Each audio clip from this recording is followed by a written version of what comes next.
any image you need very quickly, right? So if I want to just edit an image or create an image, I can just prompt that, and I can say jungle jogger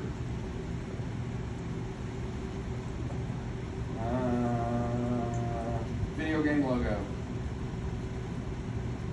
and I'm going to call it circle as well, so it knows I want it round. And as soon as I prompt that, it's going to say, oh, you don't have credits, whatever, and that's fine. Literally any way that you want to arrive at that logo is fine. I'm not even going to upgrade. I can log in right now, but you can use this as much as you want. And also, you can see I've got it defaulted at Nano Banana because that's what it's asking for that. But I can jump back over to my different models if I want, and play around with that and generate different things.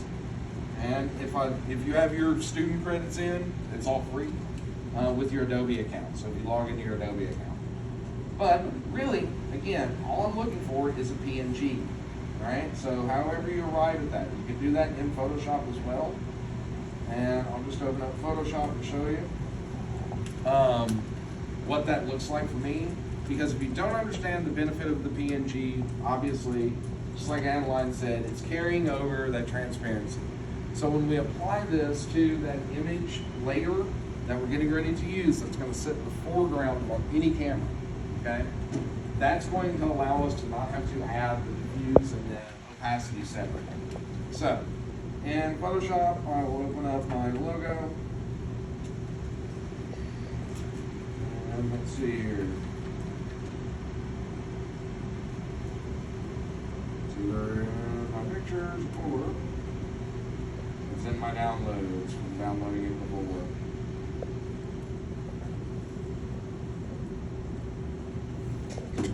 I think I called this one Junker. Yeah, Junker. Whatever. So, obviously, this is just a AI image, right? Don't really care how you do it, but if you come over here inside of Photoshop, you can quickly get rid of a background if you need to, like that, and then just file, export, PNG, quick as PNG, all right? And so now I've got, a new logo. I'm gonna throw in my pictures and save that. However you arrive at this, I don't care, okay? Do not care how you arrive at it. It's very simple. But you need that PNG because when you come back into iClone, we're going to go to content, all right? And in that same stage folder, we're going to jump over and we're going to go into our template tab, and we're going to be looking for image layer, which is the very next icon, okay? And image layers are great because not only can you use this just for regular images, video layers, transparent video layers, animated layers can totally play. This is great for title cards, this is great for credits, this is great for all kinds of different things that you want to just smash over your animation, including fake UI, all right? Give you an example of a good one. If you go into that image folder, if you have a first-person shooter game, you might throw that on there, right? Scope. Okay, I'm going to delete that one, Control-Z that. You got a racing game, might throw that one on there. You understand? Okay, because foreground images can play all kinds of roles once you understand how to move cameras, right? So could that be a road in front of that or a boat? Yeah, sure, no problem. Fighter plane, okay, cockpit. These are lots of examples that Reallusion says, hey, this is cool. Also, TV, right? But we're not using it like that. We're going to use it in a completely bespoke or custom way. Now, videos, also very nice. I literally use these all the time, like this, to add crazy effects to different scenes. Okay, and again, a more motion graphic or video editing sense. So if this makes sense to you as a video editor or as somebody who's played around with motion graphics before, then you'll find image layers are very, very handy, okay? Because you can get all kinds of different effects, all right? And all that is is 2 animated layers. And what does that look like? If you go into your modify panel with any of these, you're going to find that same set of channels, those 9 usual suspects. But really, diffuse and opacity are the only thing we care about, because look how complex this video is, and how hard that is. Oh, it's a video with an opacity channel. Okay? So, I love using these for all kinds of stuff, but I'm going to pull all of those out, and what I want you to do is go back up to that top image layer folder, because down in the bottom, you're going to find a blank template that just says image layer. Okay? Double click on that and you'll get that overlay. Now, here at the beginning of my scene, I can go back over to my materials or my checkerboard, okay? And notice the only 2 channels that are active are, again, your diffuse, which is controlling the image, and your opacity, which is controlling the shape, right? Or that transparency. And here's how hard it is to trade this out. It's very, very, very complex. You double click it, and you navigate to your PNG. Mine's in my pictures. I called mine younger or something like that, right? There we go. Navigate to that, boom. Okay, but is that a circle? No, it's an oval. Why? So I'm at 16 by 9, right? Okay, but now notice that here in my channels, here's my diffuse, here's my opacity. My opacity is a circle, is it not? Right. So if we want to move something, what do we need to edit? Transform, yes. This applies to every object. Cameras, lights, characters, doesn't matter. If it's in 3D space, be comfortable with editing your transform, right? No matter what it is. So, for example, for this, if you hover over any of the corners, you'll see this yellow bounding box is now here for our image. Now, it's animatable, but you can left click and drag, and you can play around with this. If you want to maintain its continuity between any point of that transform, hold shift. Hold shift, okay? Now, if I hover over the middle of it, left click and drag, I can move it in a pan sort of pass, okay? Which means I can lay that logo right there, okay? This is a very easy way to brand or to, do animated credits, all kinds of stuff that can just exist as a frame in the foreground. Does everybody see that? Because, guess what? If I go to now my switch camera, is that going to be in front? Yes. If I scrub this, is that going to be in front? Yes, because it lives in the foreground of all of your cameras. This is not what we want at the beginning, okay? So, basically, what you can do is account for a couple of seconds at the beginning, and we'll talk about either adding those frames or moving your animation down the timeline, or adding frames to the end of our scene as well. Because right now, everybody is probably set at 1800 frames, unless you've changed that. We're going to do that today to make sure you don't have to. So, I'm going to go back to the beginning of my scene. I'm going to go to my branding camera here. And this is where I want it to be. I've got my position for my logo. So everybody knows what my game design concept is going to be called, right? But I want this to fade out, okay? Because I'm going to go maybe 1, 2, 3. I've got some nice water here, okay? So at about, we'll call it 150 frames, I'm ready for this logo to fade, right? So we're going to create a couple other keyframes for this in our material settings. And you're going to scroll down and find your opacity slider right here under the material settings portion of the menu. And what color is it? That's right, it's green, everybody. So essentially, we know that right now that opacity is at 100, yes? But literally, if you want to fade this in or out, that opacity slider allows you to do so. So you can create a nice transition, okay? So I'm going to crank it up to 100, and what happens to my timeline right here? Keyframe. See, anything is green, it's auto keyframe. So that data is achievable to edit and locate somewhere on the timeline. Rest assured. Okay? So now I want to fade for one more second. How many frames do I need? Do some math. For 150, I want it to fade for 1 second. What frame do I need to go to? You're at 30 frames per second. Huh? 180, thank you very much. So I go to 180, I can just plug that in, and I can just drag that slider down. Just like that. Okay? So now I've got 3 keyframes. One that's at 100, another one that's at 100 in 3 seconds, and then one that's at 0 in 4. Okay? Because now I got a 1 second fade out. And the beautiful part about this is, if you do it like this, then the moment that you fade out your logo, are we ready to go to our second camera? Yes, we are. So, at the beginning of your timeline, make sure you switch at the top. And at the beginning of your timeline now, you do have a switcher that you've already established, hopefully. We can grab that switcher, and I can literally drag that tab out to about that point at 180, and I can come back to the beginning of my scene, and I can right-click the switcher track once again, choose my camera list, and now I'm going to my branding camera, and it's just going to pop that on the front. Okay? So now on my switch, I've got this, got that, I've got this. Okay? That's really why I wanted at least 5 to 10 seconds of that idle on the front end. So if you said, I got it, Professor Martin, I'm going to put that walk on there right away.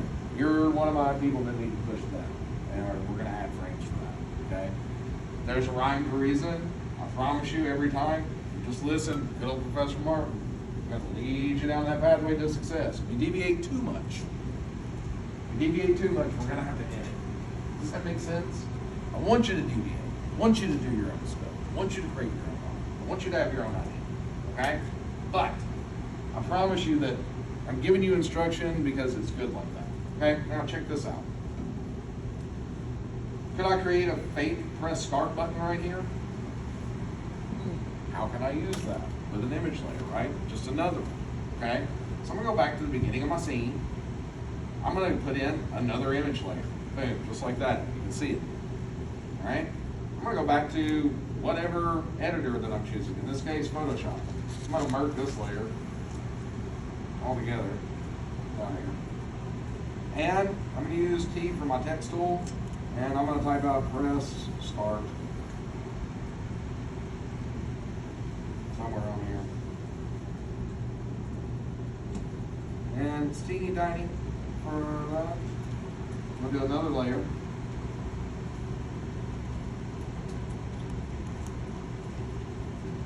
Okay, let's select all and choose a better font than Arial.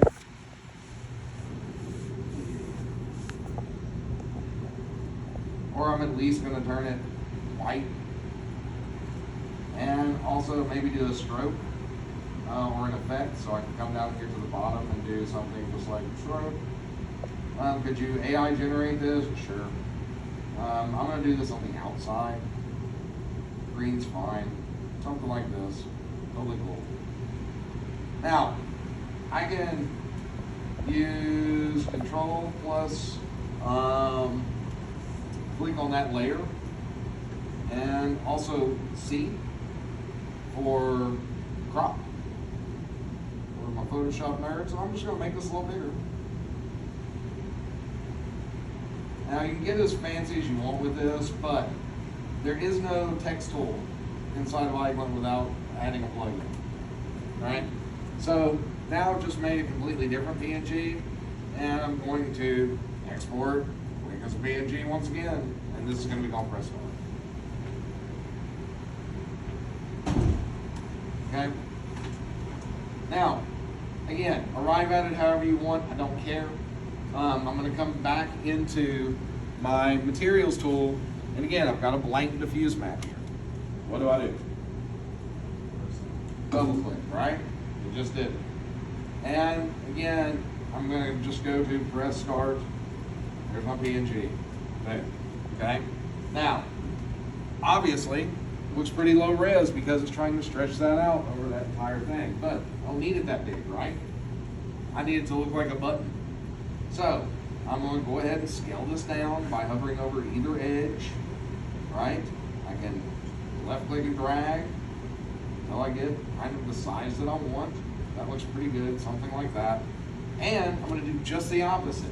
So now, do I wanna see this at frame 1? No, so what's the opacity value? 0. So I'm gonna come down, I'm gonna take that out. Now, I'm gonna scrub forward until I get to here, when that fades out, and I'm also going to just drag that slider up and down because it's gonna auto key that 0. Everybody see that? Now, I can do this.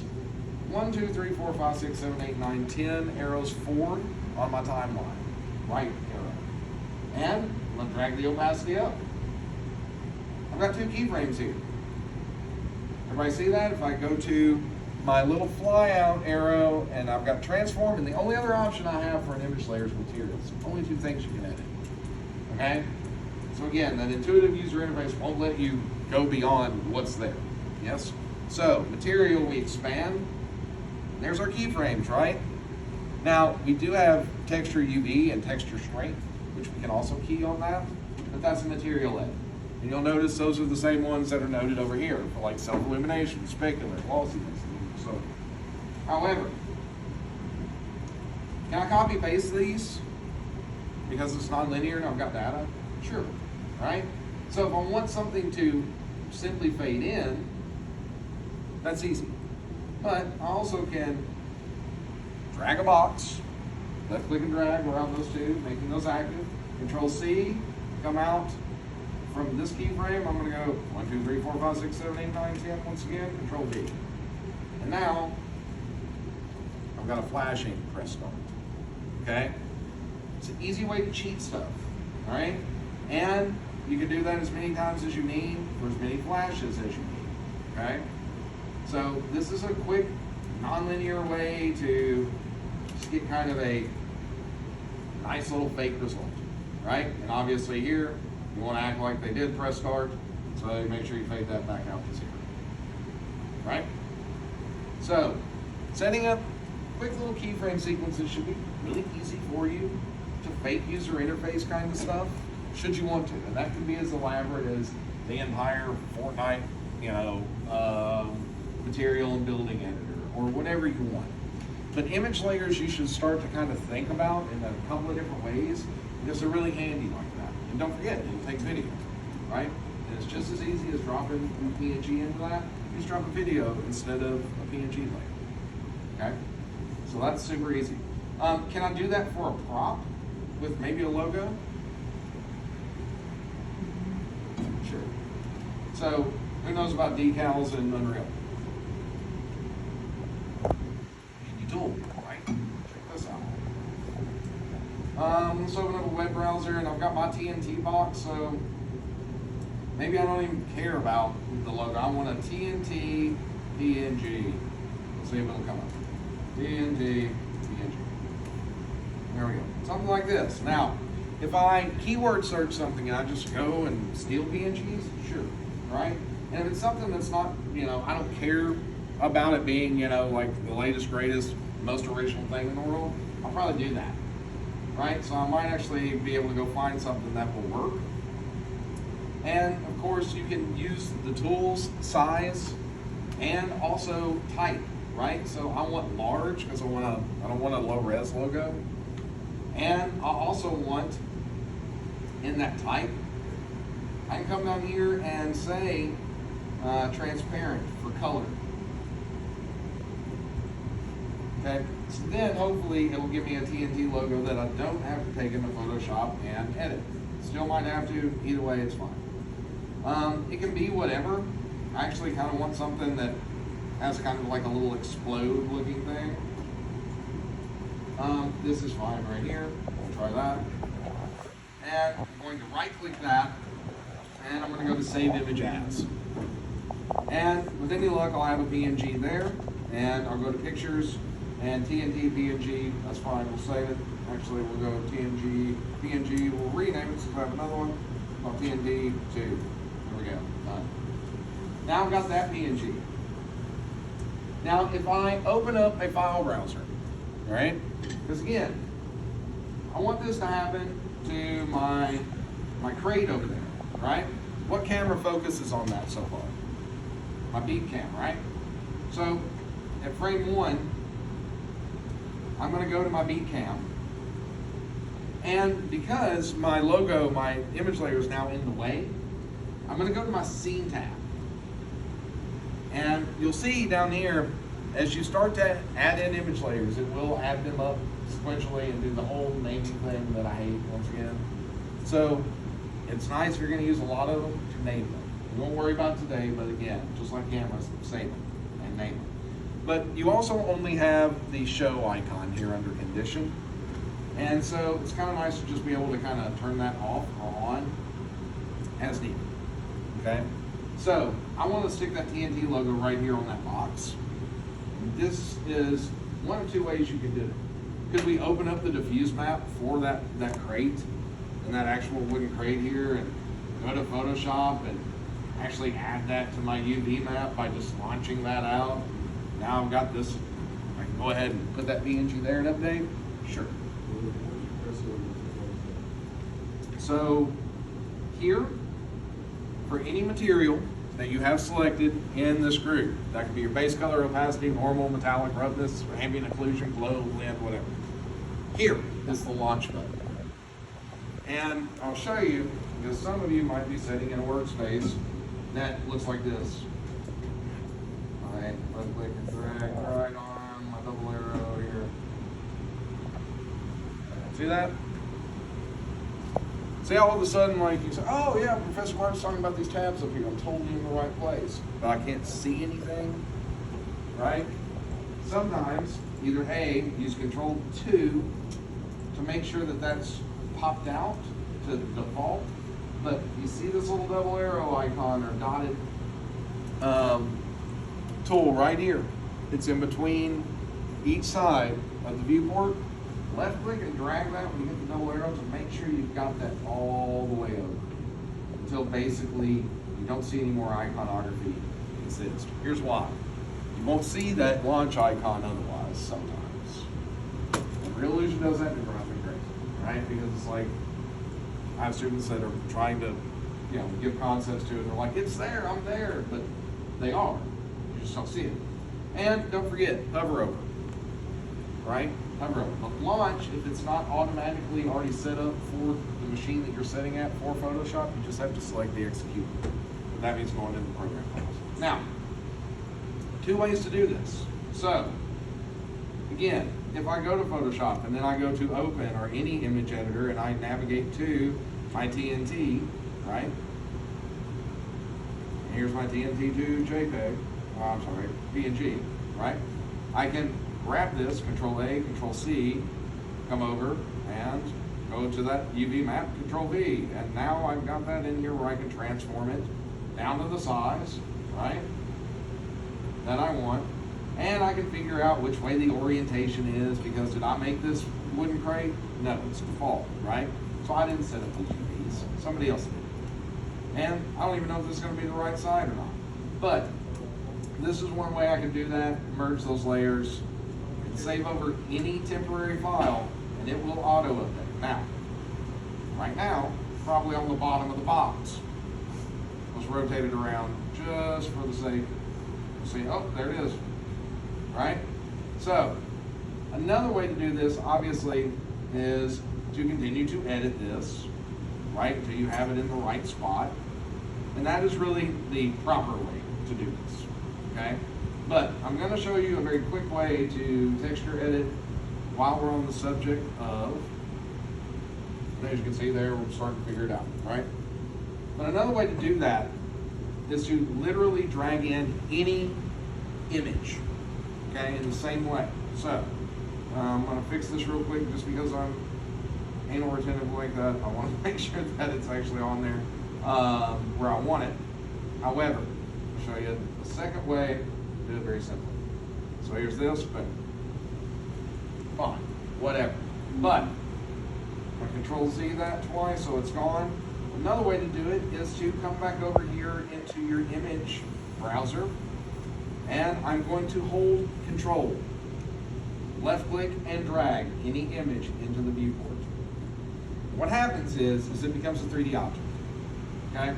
So now I can come over here, and if I go into my scene, you'll see that we have a image plane that I'm going to use my move tool, and I'm going to drag it over here. Now, we know that this is a clumsy way to move any object, so if I wanted to align that, could I do that? Sure. And we just come up here and use the align tool at the top. So right beside our visible is align to. I can click that, and then I can click that box and say X, Y, and Z. Right? And it's going to try to find that pivot. So I'm going to select OK. Now I can use my move tool very easily to also orient that wherever I want in the scene. Okay, so I want you to be thinking about how you're using just basic images. And yes, can you do it in a sense like, yeah, doing it the way that, you know, is a conventional way of a UV map? Sure. Sure. Why wouldn't you? Right? But also think about it as a 3D object, because you literally have that level of control. And images can cheat what your audience is seeing just as easy as anything else in 3D, okay? So I'm gonna come back over, I'm gonna turn my image layer back on. I'm gonna go back to my switch cam, because now I've got this result.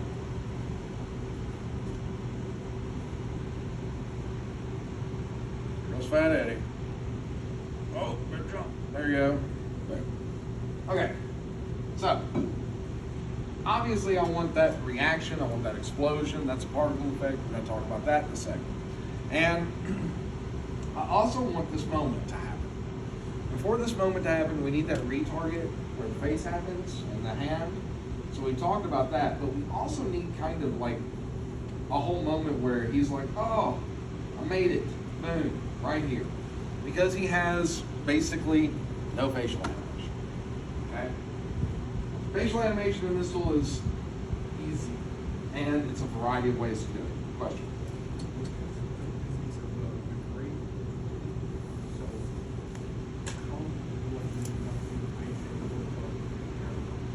Say it again. So the way I did it,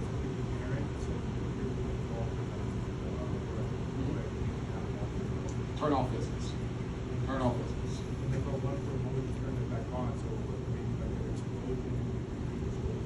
So that's an animated state. So it goes from static to dynamic, right? That's animatable.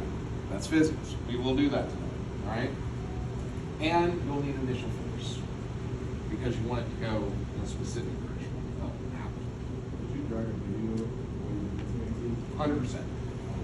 100%. And dude, I do it for my son's highlight reels for basketball. I do it for video editing for clients where I don't feel like going to any other tools. And I use this 3D engine like a video editor because it's my Swiss Army knife. You don't just have to animate characters and scenes in here. Does that make sense? You can use it as a mode graph tool. Like, I used to spend a lot of time in After Effects. I don't have to anymore, okay? Because I've got all these options. But very much my favorite thing to do with characters is facial animation, because it's arguably the most complex thing about character animation, but it's also the most endearing. It's what really sells your characters, all right? This is why I want you to use a character creator model, because you've got a face rig already established that's very comprehensive, and I mean down to the teeth and the tongue and the eye rays, okay? And if you select your character in this moment, so go ahead and select your hero, go to the running man icon, and instead of edit motion layer, we're going to talk about a couple of other things down here under the facial section. And the first thing I want to show you is Face Puppet. This is one of those tools that, again, I can't tell you how much money I've made with it by adding facial animation into FBX instead of didn't have it. Okay? Maybe your studio does a bunch of stuff. Maybe you've got this huge mocap stage, and that's great. Maybe you've got a very, very expensive optical system, and that's awesome. But the moment you want to do stunts or interaction or anything else that requires a HMC or a head-mounted camera, like you see when you see like Avatar behind the scenes, things like that. That's a whole separate set of technology. It's a whole separate standard, and it's something else that you have to be on top of the data. Because let me tell you where people really hate to see jitter. Here. eyeballs or in the brows over here. Be completely frozen off. You might be able to get away with one every once in a while on some body motion, but you're never ever going to be able to cheat face. Face animation is very precise. However, Face Puppet is a crazy cool tool. And we're going to talk about keyframing as well and just expressions, but I'm going to show you again, this is a roundhouse kick to the head of any character rig that has the ability to be puppeteered. Okay? The CC avatars absolutely carry this. And you'll see things like an entire comprehensive list like eyes, face, head front, eyes look, jaws open, closed, brows, eyes, nose, cheeks, mouth, lips, mouth mumble, mouth tongue, jaw, head, coyote, T-Rex, right? And there's a lot of defaults. But we're gonna go ahead and we're gonna go ahead and select the coyote because this tool does not care about necessarily the character rig so much as long as it has those bones that can drive the actual muscle groups, okay? So, you'll find the full face controls down here, and for any rig, if you hover over those, you'll find things like your general, happy, sad, angry, howl, all these things, scared, okay? And of course, for any individual area, you have this ability too. So for example, just from the first thing, if we select eyes, head, look, notice the change in the rig over here, okay? It literally will just look at the eyes, but it also has our head orientation, so it will rotate the neck, or that node at the top, that's just basically sitting at the top of the spine, okay?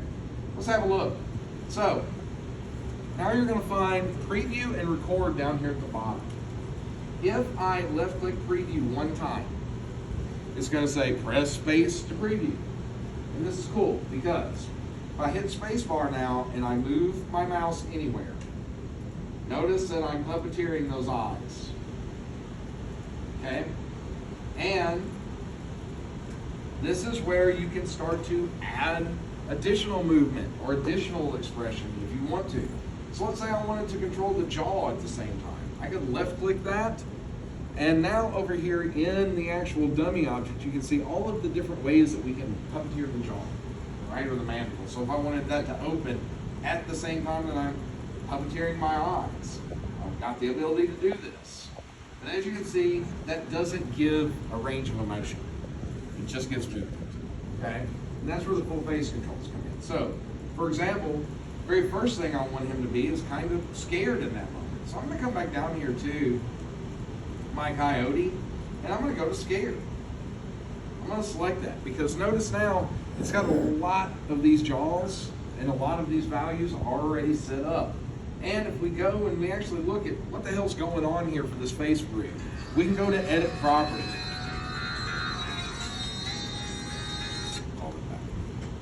And essentially on edit property here, you can look and see all of the values for each one of these face rigs, okay?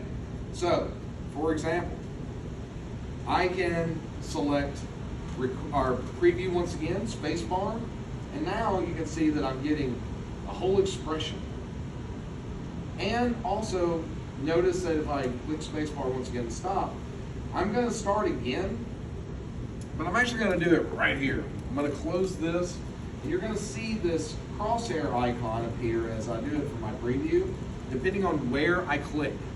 So if I strike spacebar right here, notice that there is, it's very tough to see, but there's actually a crosshair icon right here, large, because there's 4 quadrants.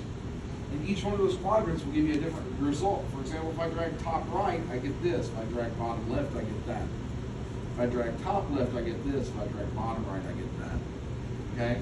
And this allows me to, again, puppeteer the neck and all of this at the same time. If I go up or down, I get a completely different expression. Say, hey, I don't like how he's making his cheeks puff out. Do we have to live with it? No. We can strike space bar and I can come over here and I can turn off features in the same way that we turn them on. So I can left click that cheek to turn that off, left click twice to turn that one off, and now I get a different result from my character and he's not puffing his cheeks out now. Okay? Because I'm doing different things with my face rig. Let's say I don't want to inherit that neck motion because we already animated this, right? We don't want to be destructive to what we've already animated. So I can come up here and I can turn off head orientation, okay?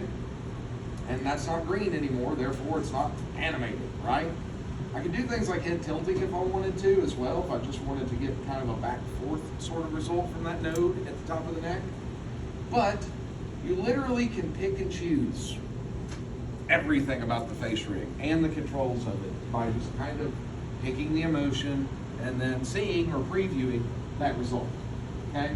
So if I wanted him surprised in this moment, let's record a little bit, shall we? So I'm gonna left click and drag back here at the bottom, and right when he hits that roll, right, I'm gonna go ahead and I'm going to now left click record one time. Now, when I hit spacebar now, I'm writing animation to that face rig. Okay, so let's do that. We're going to strike spacebar, and you can see he's kind of right? All right. Now here, I might drag that out a little bit, and there he's kind of like, oh man, you see that head edit? Did that move my head? Yes, so now that retarget is not in the same place. If I control Z that, you'll see that's going to pop that head back into place, okay?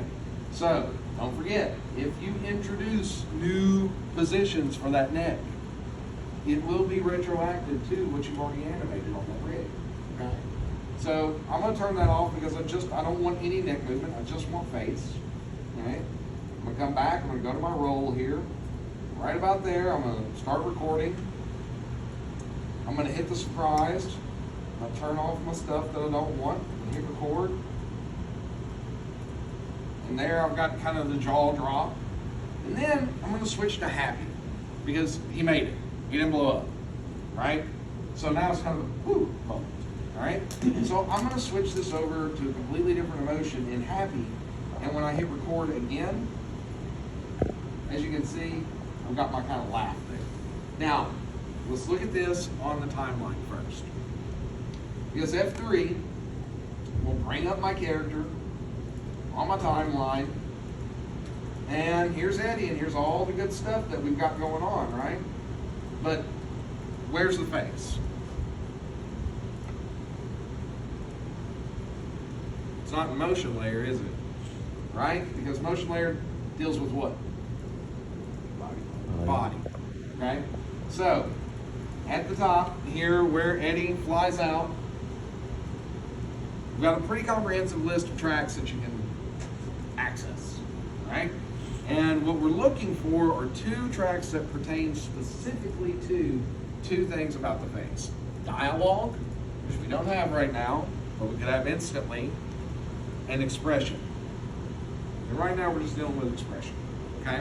So go ahead and check on expression.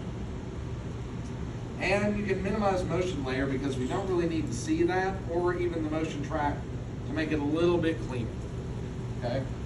Because nonlinear can get deep when you start making a lot of edits, but you can see the expression track here. Now we've got these two puppet clips. What's the first one? Scared. Scared or surprised. What's the second one? Happy. Can we blend them? Yes. 100%, because they're clips, right? So how do we blend? Left leg drag. Same thing, because data is data, y'all, okay? And when we start actually putting that together, right, we're gonna have that same sort of result here, right? And a nice transition between the emotions, just like we have for our motions, right? So face is a whole different set of data from here up. And you have to treat it the same way that you do with your characters, okay? Now, and with your motions. So here, we've got this, okay? And then I kind of want him to also have a different result here at the end. Because do I want him to run away like he's got his mouth open? No. So let's look at another tool that's very quick and easy. So I'm gonna go ahead and close my face button because I've got some things going on here that I like. But I'm also gonna come over and still in my little Running Man or animation icon inside of Modify panel, I'm gonna come down and I'm gonna find Face Key. Face Key works the exact same way that Edit Motion Layer works. It's just a keyframe editor, okay? But check it out. When we open it up, you're gonna find, again, kind of this face dummy right here, right? And this face dummy, again, is just that character rig. It's just those muscle groups. It's just eyes, jaw, cheeks, eyebrows, okay? It's not anything super complex. However, if you need something like, I don't know, I need to close that jaw, right? There's a couple things that we have to pay attention to here. So, for example, I can left click that jaw, and then, this is where people get confused sometimes. See this black area to either side of the actual face itself? Like right here, right here. Left click and drag in that area, okay? Because here's what's up. When you do that, you have the ability to puppeteer this jaw or any individual area. So even if I want to go back and forth or whatever, right? But notice that if you do that, it's an auto keyframe, right? And you'll see that if you expand your expression layer, now you've got muscle, eye blink, eye, and head. And just based on kind of what we put together with the face puppeteer, you should understand kind of all those things that you're actually moving at once. But here, you can see that I just got a keyframe on my muscle track itself. Because again, we're working with a muscle or one shape, right? So, obviously this isn't our eyes, this isn't our blinking, okay, which we have full control over, and this isn't our head orientation, right? Because that's more body. But it's literally that top level, right? So, the other thing is this, and this one will confuse you later, but it's okay. Because you also have an expressiveness slider here at the top. That's an overall global. So remember how I said that there's a reset button that takes everything back to the root or beginning data in any clip? Okay, this is kind of that same control for the face. There's also a reset, like reset to 0.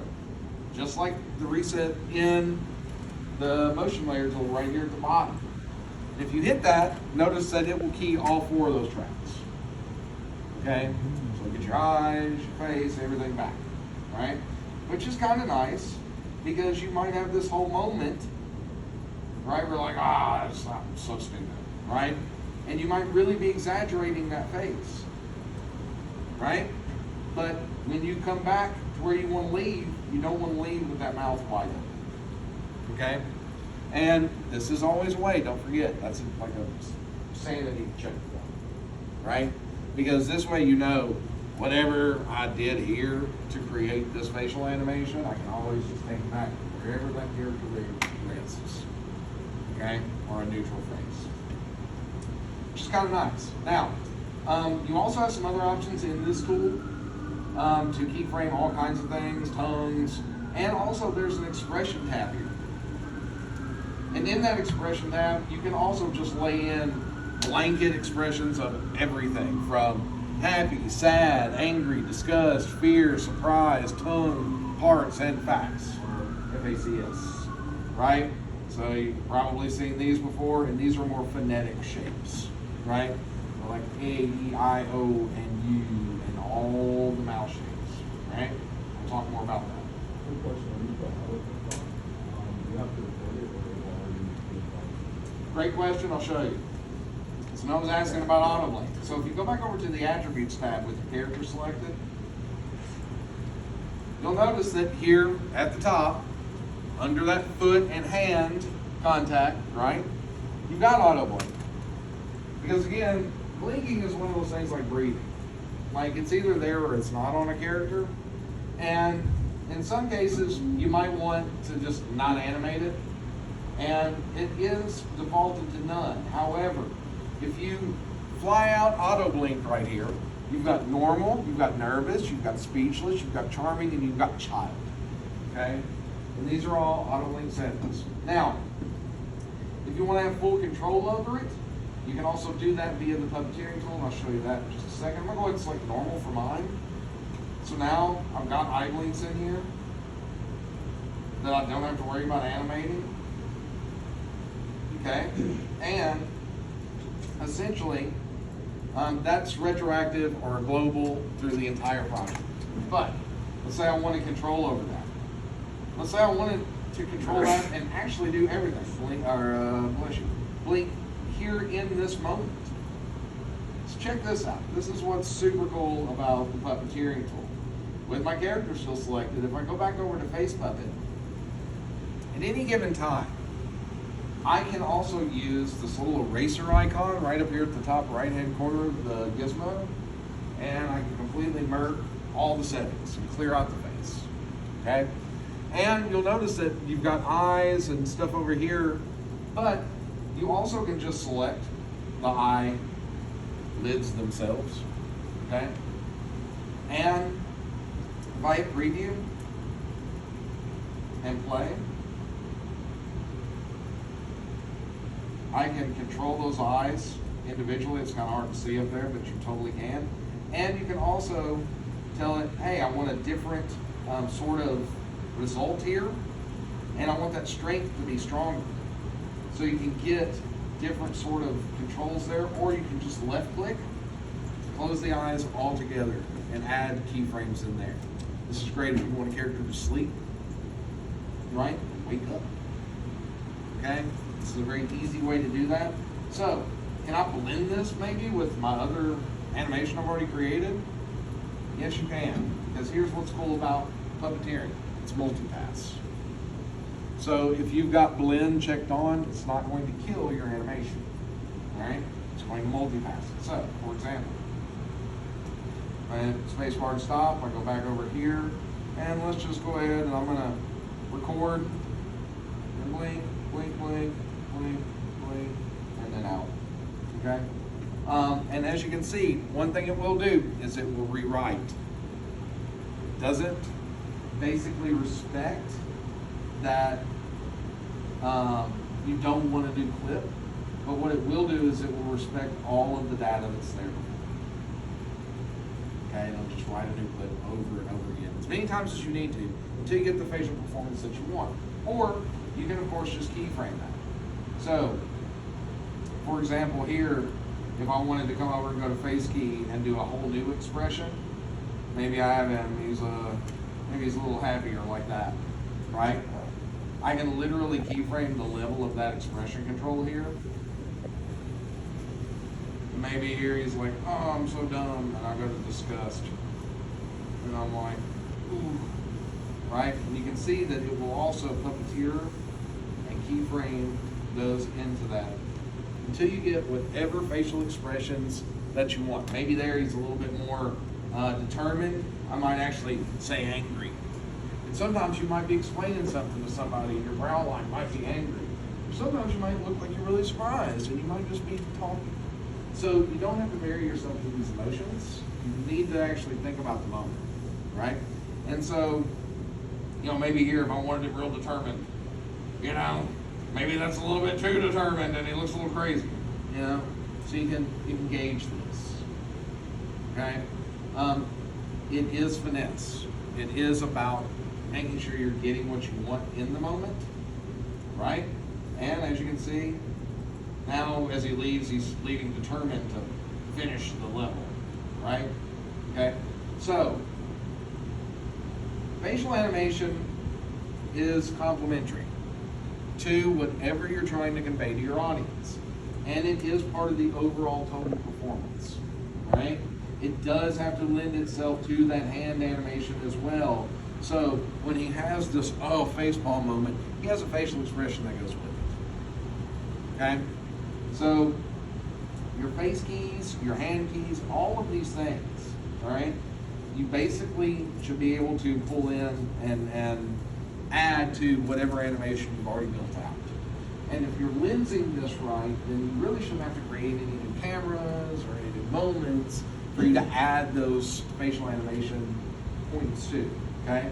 Because, don't forget, when you start building out character animation, it's gonna get pretty complex in terms of everything that is supporting that character, right? And there are a lot of, intricacies that in order to really sell a performance in a non-linear fashion, you got to keep the audience kind of on point and guessing a little bit, right? But you also need to make sure that anything that you don't want them to see, like for example, I saw my own clipping here, right? So I need to come in and make sure I've got, additional what? Transform keyframe. So can I just grab him at this point and go, hotkey W, right? And pull that up and make sure that I'm getting that contact point right? Yes, it's just gonna retroactively be added to that performance rate, right? So looking through your data as you build it is important to make sure that you're not breaking that moment, okay?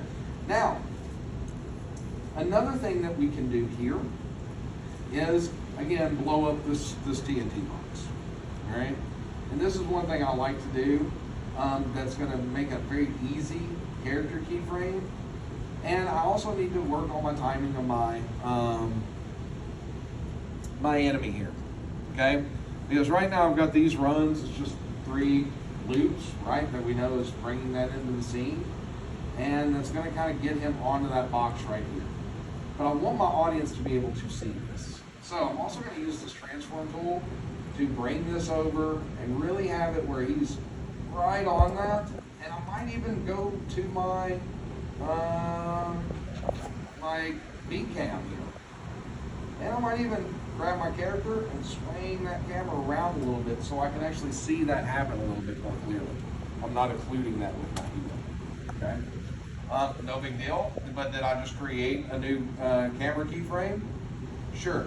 So if I go to camera beat, I know that that's here, right? And that's okay, because I just move that like that, totally fine, okay? So, in that moment, I want this character to literally hit this box, all right? So I'm gonna create another little keyframe here for him, right there. And our audience knows my orc's coming after him and he's getting ready to hit him, and that's totally fine. And I wanna kind of make sure that in that moment, that TNT box explodes. To do this, I'm gonna create a little bit of keyframe animation, but I also will use the physics engine, okay? Now, since I have my TNT as a logo here, I'm gonna go back to the beginning of my scene, and just for good measure, I'm gonna make sure that I've got that attached and not linked, bless you. And that is because I want that TNT logo to also travel when that box explodes, right? So, I'll turn off my image layer again, and with my image plane, which is this, you can see I can turn that on or off here because it is a 3D object. I'm gonna call this TNT, so I'm gonna rename that. But I'm also gonna come over into my attributes and I'm gonna scroll down, and instead of linkage, I'm gonna go to attach. Because I don't want it to ever come off of that. I want it to be there the whole time, no matter what I animate to that parent, okay? So, I'm gonna go to pick parent and I'm just gonna click on that box. Now, if you see that white bounding box flash, it indicates that a successful constraint is taking place. And just to be sure that you know that, you can also look in the attached field and it'll tell you whatever object that you've just parented. In this case, it's a little thing, right? So now I know I can animate that, not have to animate 2 objects, I'm only animating 1, yes? So, now I'm gonna scroll forward and he clears it, and here's where I want that collision to occur, right? Or to fake that. Now, if I wanted to set up really comprehensive collision and actually create collision boxes and margins and all this kind of stuff, no problem. But we can also either just keyframe this because it's going to happen fast, or we can lean on the physics engine. I'll show you both, okay? So, first, I'm also going to go find particle effect. And this is really easy to do. If I go to content, and template, and I'm also going to go into my set tab. Because remember, we looked at trees, we looked at grass, we looked at foliage stuff, water, that kind of thing. But the real power tool is the particles. So if I go into particles, one piece of content that you have and that is very important that you play around with is popcorn effects. Who's played League of Legends? No League players? It's okay, don't be embarrassed. 1, 2. Okay, what if I told you that every spell cast in League of Legends is a popcorn effect? Every single one, every animation is this tool, okay? That might interest you if you have a need for that, but I have a need for an explosion. How do you animate an explosion? Exactly. Now you got a need for it, right? Because you don't know the answer to this question. But particle effects are just emitters. In some cases, either 2D or 3D, and if they're 2D, they are typically facing the camera, so the audience never gets away from the effect. This is how the fog works in the 2D sense. But the explosion right here is what I'm looking for right now. Because literally I can just drag and drop that right on over here. And you're gonna see a small icon that will appear at the top of the modify panel, which is that little popcorn or that little P with the explosion. And this is where we start talking about real-time simulation for the first part of this module. And here at the top you'll see general, an attribute, an emitter, okay? And GI settings, who remembers what GI stands for? Talked about it last week a little bit. That's right, global illumination. Yeah. Big lighting tool, right? That's exactly what it sounds like. However, I'm glad I didn't just crash out my emitter. There we go. The reason I show you this is because popcorn effects are not only used in games like League of Legends, but they're commonly used in animation and a lot of 3D because you can simulate them, much like we'll simulate physics or much like we'll simulate crowd sim later. And that's here at the top, or Control S. The beautiful part is as soon as I do that, it's going to allow that explosion to simulate and blow up. And of course, I'm killing my processor right now. However, it's very, very simple for you to add into your scene, okay? And when we do simulate that, you either are on or off, okay? So particle effects are pretty much just meant for the moment, right? Or when you need them to actually perform. So right here, as he hits that, that's where I want that simulation to occur. Now I can do this on a global scale, I can do this in many different ways. And I'm gonna go ahead and I'm going to turn off my high shader here at the top. I'm gonna switch this down to quick mode so we're not taxing that shader so much. And we're gonna allow that moment to get to that point, and then when I hit shift, I'm not seeing that simulation right now because I drag and drop that into my scene. So what's a quick way to get that right where I need it on that box? Line. Same way we did the other tool, right? Doesn't matter what it is. So now I'm going to use that Align To tool, and I'm going to get this to come right onto my box. Now, the reason being is I'm going to go ahead and show you using my Move Gizmo or Hotkey W that the emitter looks like this. I'll turn off my gizmo so you can see it. It's just a transparent pyramid with no top, right? But literally that's that point in where the emitter will explode from, okay? So now if I hit simulate, you can see that explosion, right? But it's gonna keep simulating until I tell it to stop. But is that a big enough explosion? No. I want a bigger pop. So I'm gonna grab that global scale, bring it up a little bit. Yeah. Okay? And the beautiful part about that is I can make it as big as I need to, right? And it's going to scale up things like the smoke and the embers and things like that. And I also can suss out where I need to move that to. So I'm gonna push that emitter inside the box. Okay? And now I know that that explosion is going to happen basically right where I want it to and the size that I want it to. And you guessed it, probably right when I want it to. Right? I might actually slide it just a little bit to the front so I get a little bit of that light. And notice I did say light. So if I hit stop now for my simulation, we can start to work out when this is going to occur in the timing, because don't forget, timing is everything for everything. Motions, moments, facial animation, and certain effects. So, we'll wait till that catches up to me in a second. And essentially, look at all of the options that you have available to you, like lifetime, power, flux, ribbon flux, and that's so it like throws out from that center point. Debris flux, debris thickness, debris length, smoke gravity, debris gravity, fire life, distortion intensity, ground fire, and that's just the ones I can see on my screen. Okay? So, we can scroll down and see all of these different materials that are making that particle happen. And you know I like you to kind of dissect things, poke around in them. If you're curious about it, you'll see easily how these emitters are put together, and I'll teach you how to build them should you want to. So right here, right, I've got that explosion kind of happening where I want it to, and I can scrub and kind of see exactly how that's going to occur, but you don't have the animation on that box, all right? So that's very, very simple to animate as well.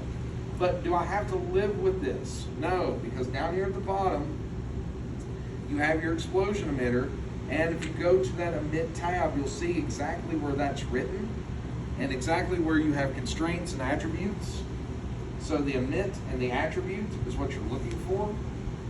And you basically can, of course, access this data because it's all animatable, right? It's a 3D tool. It's an animation real-time engine. But really, we just want it to be off until it's on, all right?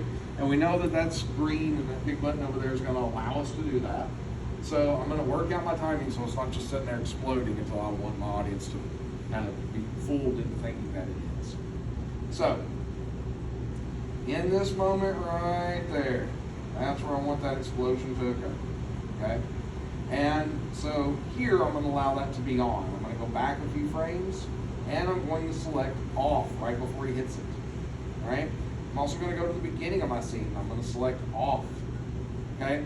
So now that particle will not turn on until it hits that point where that emitter is going to know that right here I'm supposed to process this, boom, and occur right there.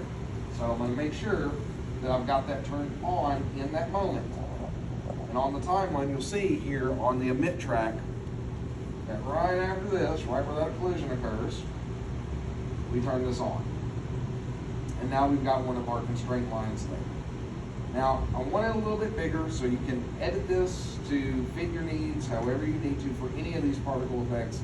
And we'll talk about some other ones that are triggerable for a lot of different ways, but this is just a simple application of this, and it's a drag and drop effect. If you really want to get down to the nitty gritty of all of the popcorn capabilities, you can go into the popcorn learning our library of 40 different examples, or the super tools that show you all of the different options for these emitters. But for this, we just want to sell this little moment.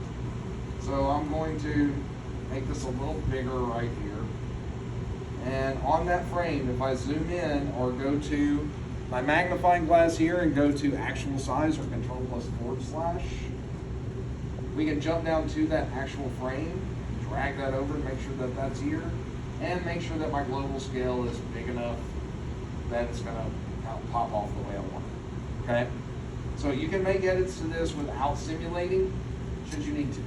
Okay? Anything that's green over here, it will totally read that and write that accordingly. Okay? Which is nice. So let's do some physics. All right? So this is a little bit more complex, but if you want to throw a prop, have the engine do whatever you want without you having to animate it, this is nice. But to understand this, you must understand physical states. And so I'm going to go back to the beginning of my scene, and I'm going to turn back on that Activate Physics checkbox here with my wooden crate selected and my atom icon over here in the Modify panel active. If you go to Activate Physics, it's literally that easy for any piece of geometry. You bring it into the scene, Sketchfab, Blender, I don't care where it comes from. Literally turning on physics is that easy, okay? But that's only the first part, right? Because remember we talked about physical states. So you've got dynamic, kinematic, frozen, and static, right? What do you think we need to start with if we don't want this box to move?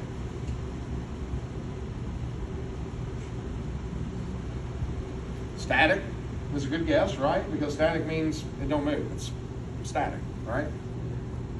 But that would be wrong. Yes, again. Give me a hand. It's the only other one that makes sense. Huh? No. Because kinetic is anything stays still until it's interacting. Frozen. Think about it like this. What is ice? Ice is still until it's frozen. Yes? So that's how I remember frozen is a state that if I want something to completely stay still, if it's the whole time, it's static. If it's the whole time until a certain point, it's frozen. Okay? So, I'm going to select frozen at the beginning. Now if I hit play, that box doesn't move. But we know that that's writing animation, isn't it? Okay, so even if it's writing no animation, it's writing animation. Does that make sense to everybody? It's frozen.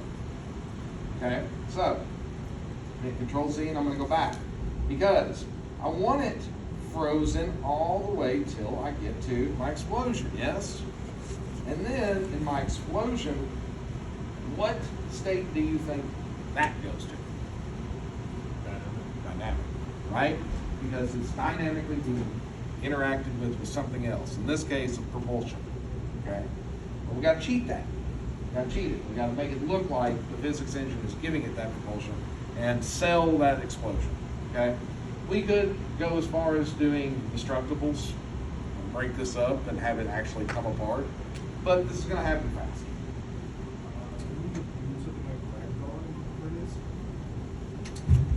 Essentially, yes. Okay, and that's what this is because here, right when we get to that point on our timeline, I want that to look like it explodes, right? So we're selling it with the effect. But right there, right when my orc or your enemy or anything else collides with anything that needs to have that kind of result, we switch to dynamic.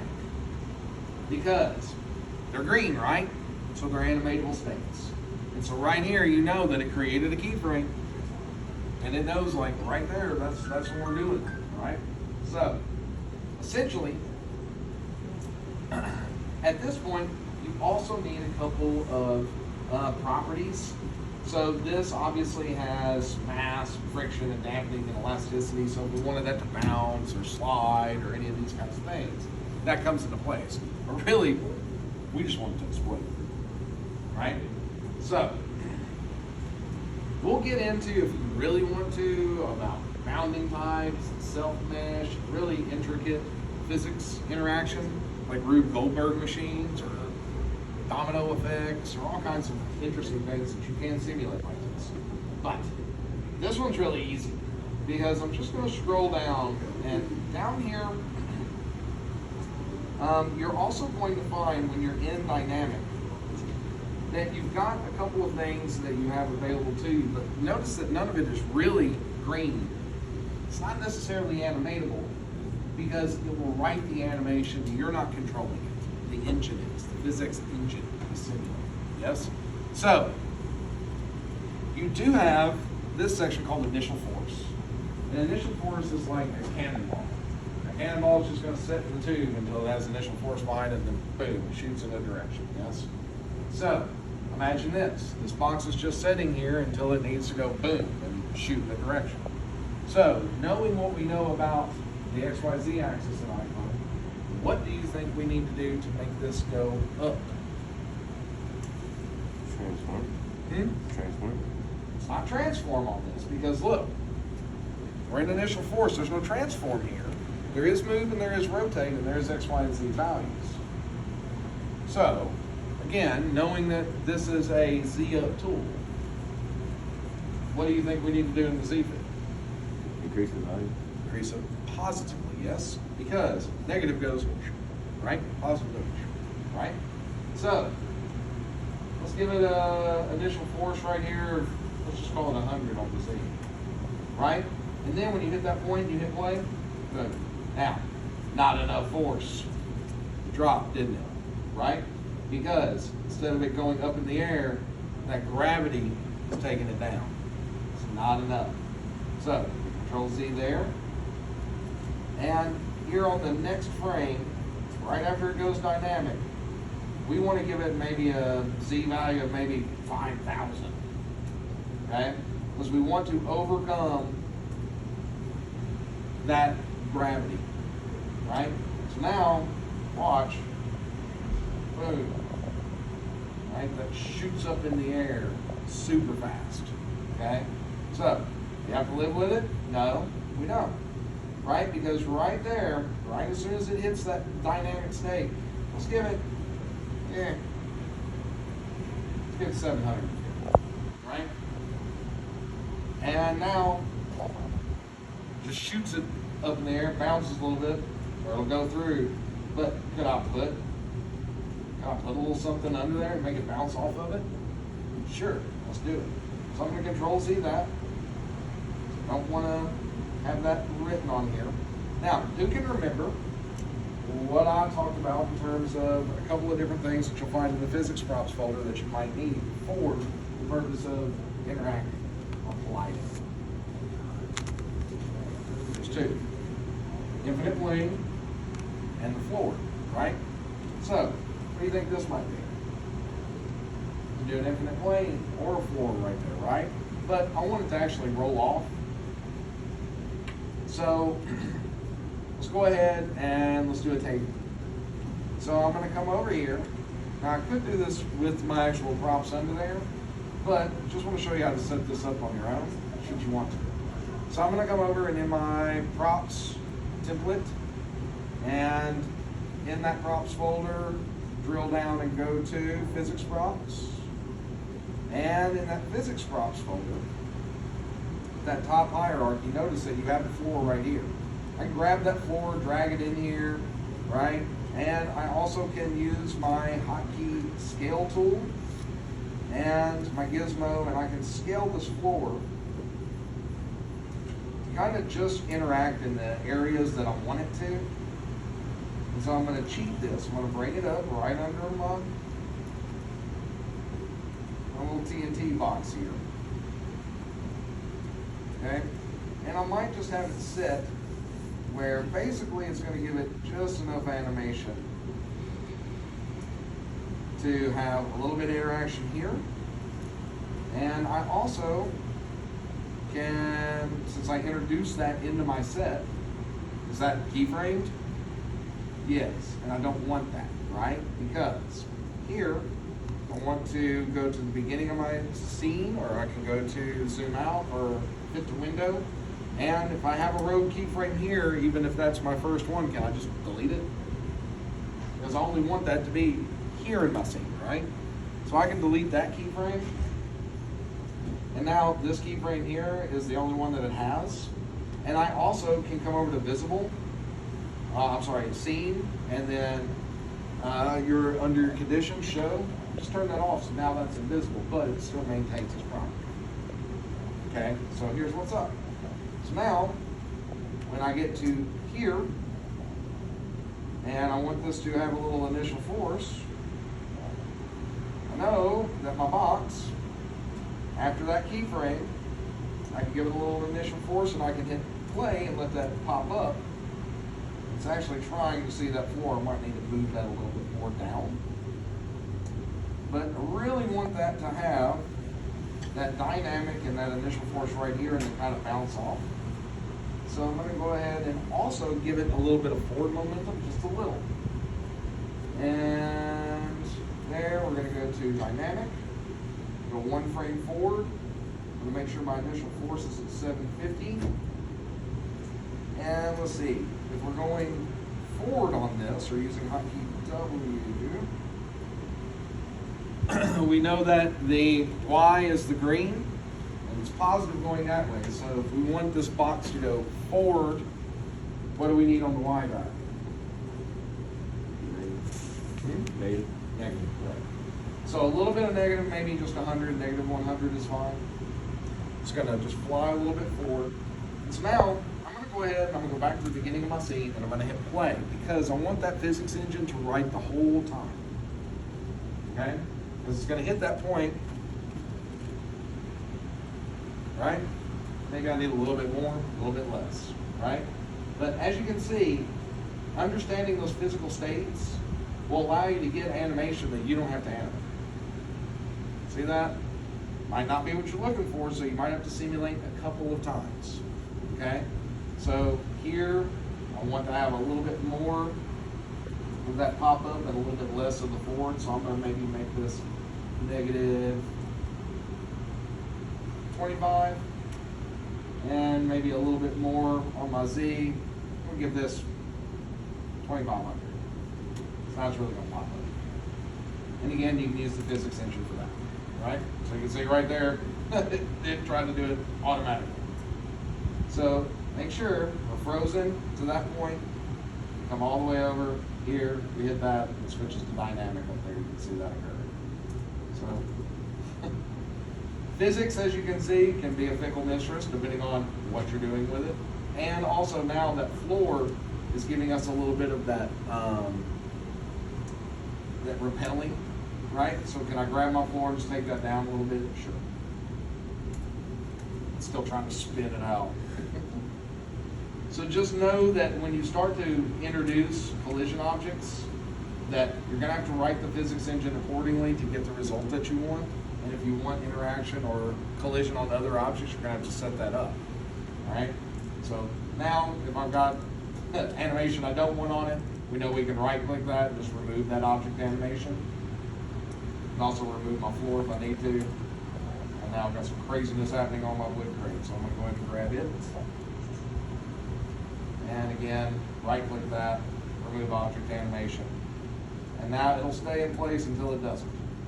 And you can always just come back over here, deactivate, right? And just make sure that you don't have any inherent animation written on that, and it'll stay still, okay? Now keyframing is very simple as well. Here, if I wanted to hit that, then I just use my rotation tool at that point and cheat this all together, yes, right? And for some of the heavy lifts, you're gonna want this like later on. If you wanted a large character to throw something, you'd probably use physics.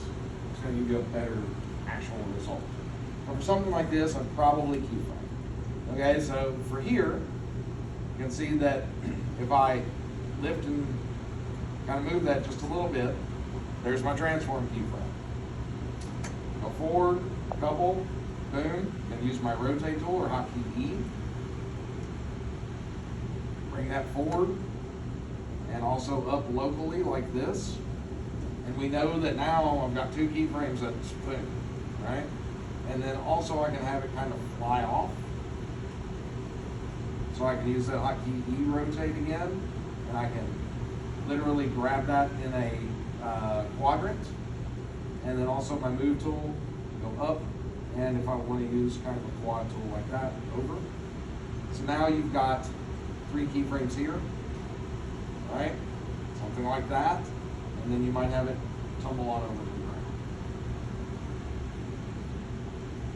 And you can play around with those transition curves. We talked a little bit about curve editing and how that makes things a little bit better. So something like this could also easily be cheated, or you can play around with these keyframes to get different results. Like for example, right click, drag a box around them, and right click them and go to transition curve. And now for transition curves, you know you've got easing, you've got stutter, you've got pops, you've got all kinds of things you can introduce. So something like a stutter start. Probably not something you want on your first keyframe, but you'll see that when you get to this point, you get a little bit of free interaction out of it. Right? So it really is up to you how you want to approach it. Keyframe, physics, doesn't matter. Props animate very easily. And of course, if you wanted to have anything exploding like that, that's very simple to set up. All right? So, for today, for the rest of the time here in class, what I want you to be doing is asking whatever questions you have about your current status and where you are. A few of you need a little help from missing some time. We'll get through that today. And don't forget that basically next week you need to be done and uploaded before class begins, because we'll do the peer review as class starts, okay? So I'm not gonna ask you to get up and give me a big dissertation about what your creative is or anything else, but what I will ask you to do is this. And I'll switch back to my preview, or no, my switch cam. There we go. I'm gonna turn my image layer back on. I'm gonna turn on my high shader.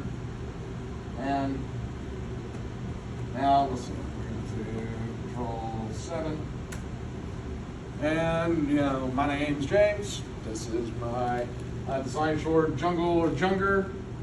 As you can see, it's just a rip-off of Temple Run. That's it. Okay, that's all I'm looking for next week. And you don't have to tell me, I did this, I did that, I had so many problems. I couldn't make this work. I had problems with cameras, or this, that, or the other. I hated my character, whatever. Okay? Just get up, tell me what the title of your thing is, and show me the fundamentals. Okay? Your creative is your own. Creative is your own. Now, I like to give as many opportunities as possible for you to create portfolio work in this class. Okay? Don't think you've got to create the greatest animation in the world for Module 1, Module 2, or Module 3. You literally can choose one or the other, or all three, to really put in work, tie it together as one portfolio piece. You can have 3 individual portfolio pieces that you've really done some good work with, or you can save it all for Module 3 and make sure that you really come out of this class with at least one really nice portfolio animation. But it is my sincere promise to you, each of you, that you will walk out of this class confident in animated characters. 100%. And not just 1 or 2, a lot of them, if you need them, okay? Because if you can do this and I can train you how to get that performance in any FBX, then you can take it anywhere. You can apply it however you want, all right? But real-time animation-wise, you can do a lot fast. And that's how I've made a lot of students that have come before you very effective in this field, okay? A few of them got some really good jobs, okay? A few of them got some great portfolios, okay? But again, if you're just my student that's in here because Cheshire sent you to me, you know what I'm looking for next week, right? Right.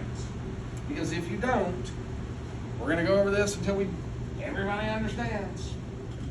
That criteria is not necessarily as creatively complex as you would think, or it's also not subjective, all right? So an example of quality motion clip editing for player 1, face, body, hands. This is why Character Creator Base is great to start with, because you have all that functionality built in, right? And it's just, look, so it's Eddie, it's Alika, it's Kevin, it's whatever. You can edit it to be whoever. You can use headshot, take a single image, make it Eddie Murphy, I don't care. Custom rigged enemy, all right? Character source to set up body and hand motion. Well, this is mostly because AccuReach great, but it's also because one of my colleagues said that we don't rig in my class. Wrong. You rig in this class. You just auto rig. You want to do edit weight paint? Sure, no problem. We can get down into that, but I don't have time to waste 16 weeks to teach you how to rig. Okay? I'm trying to do a lot. But I do want to see evidence of this. All right? A minimum of 5 custom camera angles. We set them up today.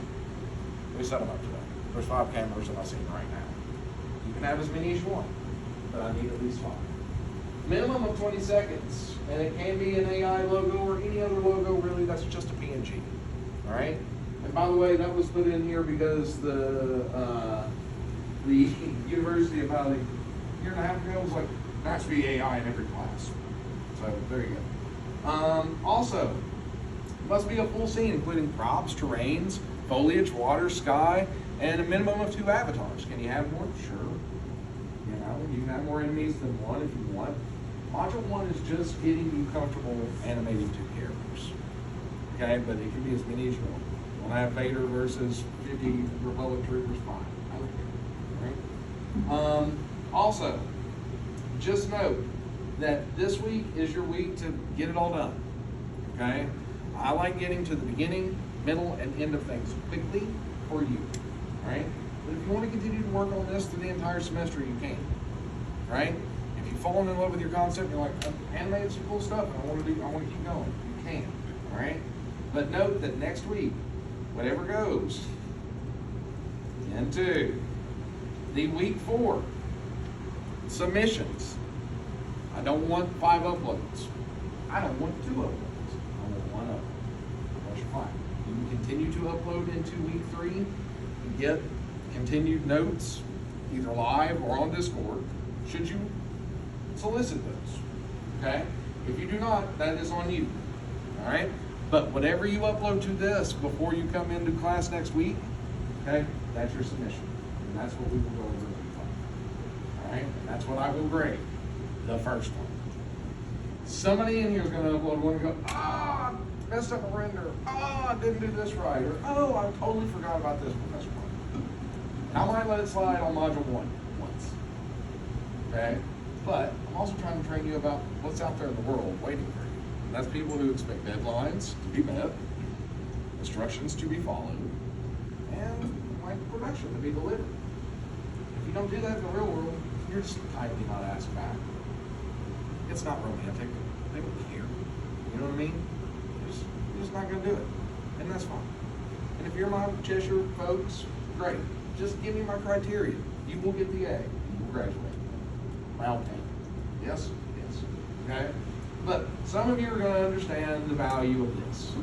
And being able to be collaborative, and being able to be quickly visual, and being able to animate any character rig that you want. Okay? There's a lot of value in it.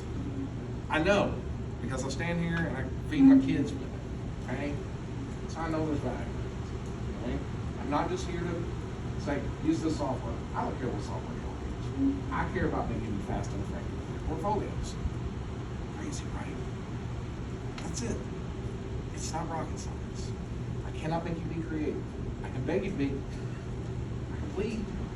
But I can only empower you if you apply. Okay? And your creative direction, I'll take the individual time to suss it out, whatever it is. Okay? I will give you that time of mine and that instruction of mine. But if you don't come to the table with the idea, I can't help you. Okay? Does everybody understand that? So next week, I understand to see that everybody knows I'm looking for your idea, not mine. Right? And if you give me a regurgitation of this, just make sure that the fundamentals are really sound. Blending, bidirectional editing, scene creation, all of that. Yes? Great. So, take the rest of class. It's 2:50 right now. You've got about an hour and 20 minutes to continue to work in here.